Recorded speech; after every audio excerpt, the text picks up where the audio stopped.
से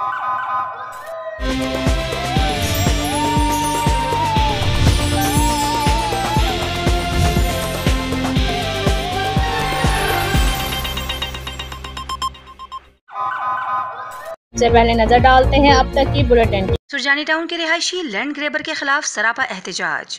Surjani town sector 7A के मुतासिरीन अपने घरों पर कब्जे के खिलाफ कराची प्रेस क्लब के बाहर बदनाम जमाना लैंड ग्रेबर साबिर उर्फ 5 के नोट के खिलाफ एहतजाजी मुजाहरा कर रहे हैं।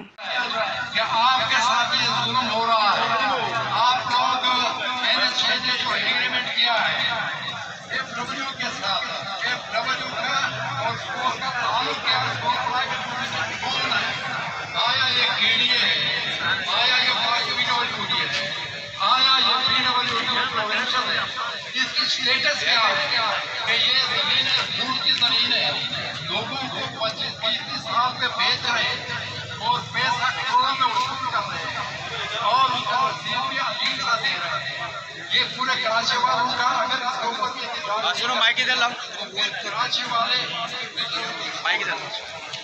मुतासरीन ने आला हुक्काम से गुजारिश की है कि कब्जा माफिया के सरगना साबिर और उसके कारिंदे जिनके नाम शाहजेब, सुबहान, बालाज, वकास और करीम को फौरी गिरफ्तार करके करार वाकई सजा दी जाए और हमें हमारे घर वापस दिलाए जाएं।